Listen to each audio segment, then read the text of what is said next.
Hello, ಇವತ್ತು mushroom curry ಹೆಂಗೆ ಮಾಡೋದಂತ ನೋಡೋಣ ಬರ್ರಿ. ಫಸ್ಟು ನಾನಿಲ್ಲೇ 1 ಪ್ಯಾಕ್ ಮಶ್ರೂಮ್ ತೊಗೊಂಡಿದ್ದೆ. ಅದನ್ನು ನೀಟಾಗಿ ಕ್ಲೀನ್ ಮಾಡ್ಕೋಬೇಕು.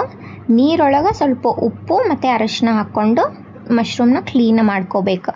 ಆಮೇಲಿಂದ ಕಟ್ ಮಾಡ್ಕೋಬೇಕು, ಸಣ್ಣ ಸಣ್ಣದಾಗಿ ಕಟ್ ಮಾಡಿಕೊಂಡು ಇದನ್ನು ಮ್ಯಾರಿನೇಟ್ ಮಾಡ್ಕೋಬೇಕು. ಮ್ಯಾರಿನೇಟ್ ಮಾಡೋಕೆ ಒಂದು ಸ್ವಲ್ಪ ಖಾರ, ಶುಂಠಿ ಪೇಸ್ಟು, ಉಪ್ಪು, ಗರಂ ಮಸಾಲೆ ಮತ್ತು ಮೊಸರು, ಮ್ಯಾಗ ಒಂದು ಸ್ವಲ್ಪ ಕಟ್ ಮಾಡಿದ ಕೊತ್ತಂಬರಿ ಹಾಕ್ಕೊಂಡು ಮಿಕ್ಸ್ ಮಾಡಿ ಮ್ಯಾರಿನೇಟ್ ಆಗೋಕ್ಕೆ ಬಿಡಬೇಕು ಒಂದು 10 ನಿಮಿಷ.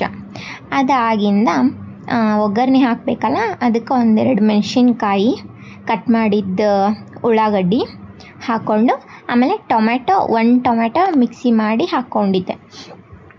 ಆಮೇಲೆ ಸ್ವಲ್ಪ ಉಪ್ಪು ಹಾಕ್ಕೊಂಡಾದ್ಮೇಲೆ ಮ್ಯಾರಿನೇಟ್ ಮಾಡಿದ್ದು ಮಶ್ರೂಮ್ನ ಹಾಕ್ಕೊಂಡು ನೀಟಾಗಿ ಫ್ರೈ ಮಾಡ್ಕೋಬೇಕು. ಅದು ಸ್ವಲ್ಪ ಎಣ್ಣೆ ಬಿಡುತ್ತೆ, ಅಲ್ಲಿವರೆಗೂ ಫ್ರೈ ಮಾಡಿಕೊಂಡು ಆಮೇಲೆ ಇನ್ನೊಂದು ಸ್ವಲ್ಪ ಟೇಸ್ಟ್ ನೋಡ್ಕೊಂಡು ಉಪ್ಪು ಹಾಕ್ಕೊಂಡು ಮೇಲೆ ಕೊತ್ತಂಬರಿ ಹಾಕಿದ್ರೆ ಮಶ್ರೂಮ್ ಗ್ರೇವಿ ರೆಡಿ. ಆಲ್ಸೋ ಹಾರ್ಟ್ಗೆ ತುಂಬ ಒಳ್ಳೆಯದು.